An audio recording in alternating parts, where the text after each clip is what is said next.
In the dawn of dimensions, before the Creator sealed the gates between worlds, there was balance. Fragile, yet real. This delicate equilibrium was upheld by Virekos, the primordial of truth and guardian of peace. With angelic wings of golden feathers, fiery red hair cascading like a river of flame, and radiant armor, Virekos stood as the mediator among his siblings. While the universe teetered between creation and chaos, he held harmony in place. But harmony is a double-edged blade, and its edge always threatens the hand that wields it. The cosmos simmered with tension. Mordenkainen, the primordial of war, longed for conflict, his fury rising like wildfire. Larithis, the primordial of desire, whispered dreams of domination and unrestrained freedom. Both resented the restraint that peace demanded and saw Virekos not as a brother, but as a barrier. Aware of his boundless compassion and unwavering trust, the two devised a plan. Mordenkainen would forge the illusion of a deadly feud with Larithis, while she lured Virekos with desperate pleas. "Virekos, dearest brother," Larithis's voice echoed through the stars. "Mordenkainen and I are at war. My world is in flames. I beg for your intervention." Worry gripped Virekos' heart. He knew Mordenkainen's tendency for violence, but he also believed that all primordials, even the most chaotic, could be guided back to the Creator's path. "I'm on my way, sister," he replied, soaring toward the forgotten corner of the galaxy where her voice had called him. When Virekos arrived, he found a desolate scene. Dark nebulas cloaked the void, and the stars themselves seemed lifeless. Mordenkainen and Larithis waited, hidden in the shadows. Virekos descended, his wings casting golden light into the emptiness. "Larithis? Mordenkainen?" he called out, his voice echoing through the vast silence. "Show yourselves, so we may resolve this peacefully." Larithis emerged first, her form cloaked in an ethereal veil that shimmered like starlight. False tears traced down her cheeks as she stepped closer. "Virekos, dear brother," she whispered, her eyes gleaming with deception. "He's beyond reason. I need you to restrain him." Before he could respond, Mordenkainen's roar erupted like thunder. The primordial of war stormed out from the shadows, wielding a black blade that seemed to devour the surrounding light. "You come here to mediate?" Mordenkainen bellowed. "You, the shadow of the Creator, preaching hollow words while our Father forsakes us?" "Mordenkainen, there's no need for violence," Virekos replied, raising his hands in a gesture of peace. But in that moment, with his attention divided, the trap was sprung. Black chains surged from the void. Larithis, wearing a chilling smile, conjured bindings of energy that snared Virekos' arms and wings. Mordenkainen charged, striking him with brutal force. "Betrayal!" Virekos cried out, his voice laced with pain and disbelief. "Why, my siblings, why?" "Because your light dims what we are," Larithis hissed, her voice now cold and merciless. "And your truth is a chain that keeps us bound." Virekos was taken to the heart of the abyss, a place so far from the Creator's light that even divinity became a distant memory. There the torment began. Mordenkainen tore his body apart with relentless brutality. Each strike from his black blade was a note of agony that echoed through Virekos' divine essence. His golden wings were ripped out, feather by feather. His radiant armor was shattered, exposing flesh that burned with celestial energy. Larithis, meanwhile, turned to his mind. She crafted intricate illusions, each more cruel than the last.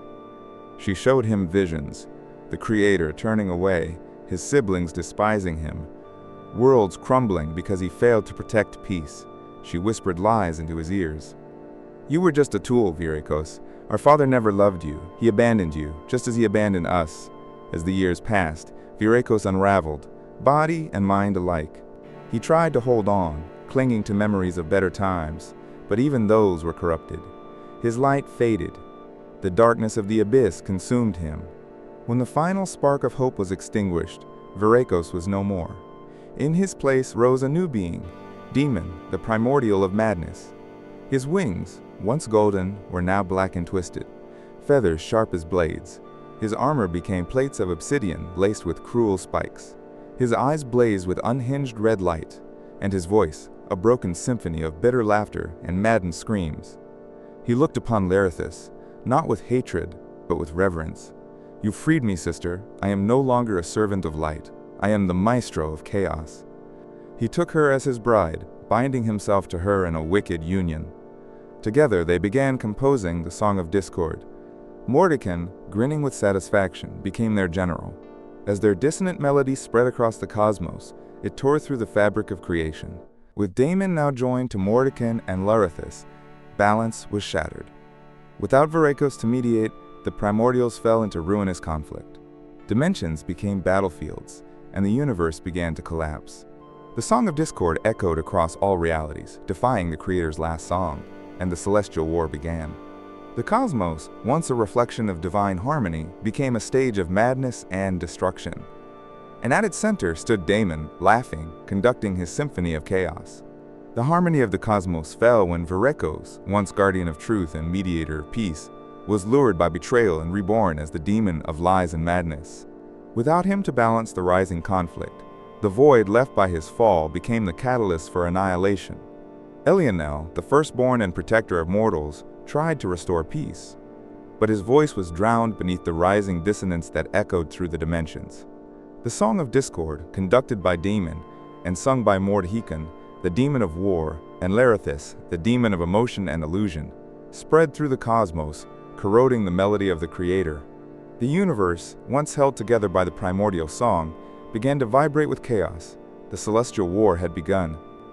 Elionel, accompanied by Isisera Mirella, goddess of healing and love, and Magistus Verael, god of truth and knowledge, summoned the loyal gods to a council at the heart of the cosmos. There, gathered around a radiant star, they swore to protect the universe and uphold the legacy of the Creator. "We will not allow chaos to destroy our Father's work," Elionel declared, his voice unwavering. "Together we will stand." Across the abyss the demons prepared. Mordenkainen assembled legions of beastly creatures, forged from the essence of hate and war. Thanarok, demon of death and pestilence, raised armies of the undead, living plagues that crawled between the stars. Laerithis, with her gifts of seduction and manipulation, corrupted mortals and lesser deities alike, turning them into agents of ruin. The battles began at the edges of the dimensions, and soon they spread throughout the cosmos.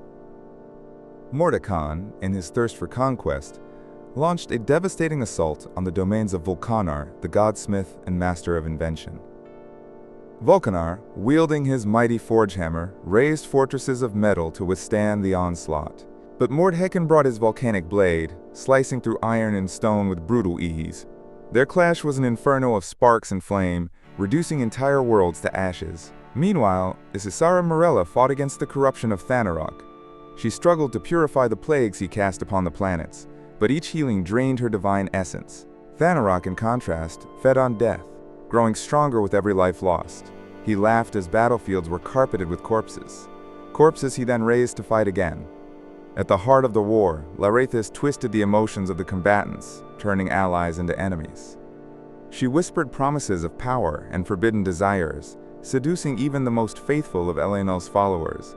Many fell, becoming puppets in her insidious game. As the centuries of war dragged on, even the noblest gods began to falter. Tianara, goddess of justice and balance, struggled to maintain order, but the imbalance in the cosmos weakened her bond with nature. Forests withered, oceans boiled. The winds fell silent. Tenebrous Noctheon, god of night and mystery, worked from the shadows, seeking to predict the moves of Virekos and the demons. But even he fell to Laerithis' manipulations.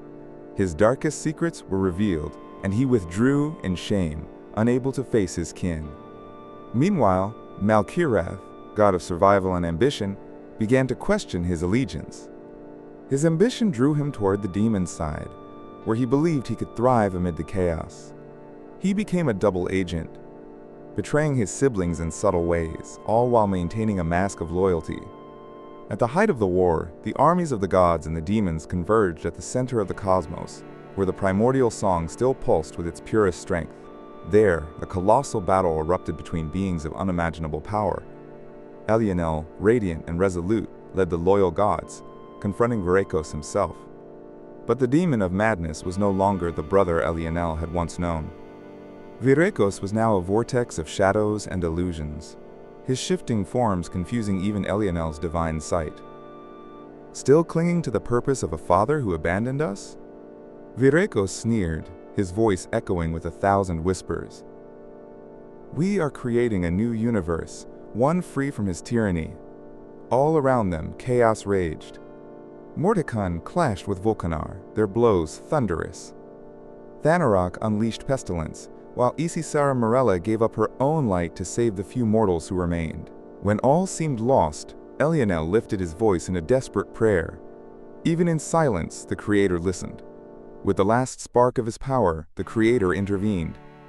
A new melody began to resonate, soft, yet irresistible, and the cosmos began to split. Each primordial was sealed in a separate dimension, along with their armies and followers.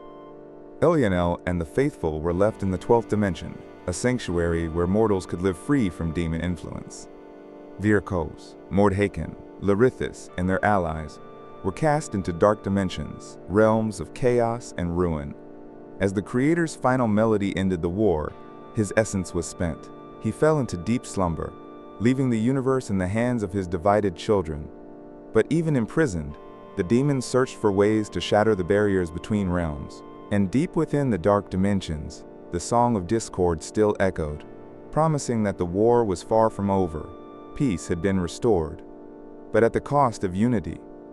The cosmos was now a fractured tapestry, every thread humming with the memory of a war that would never be forgotten.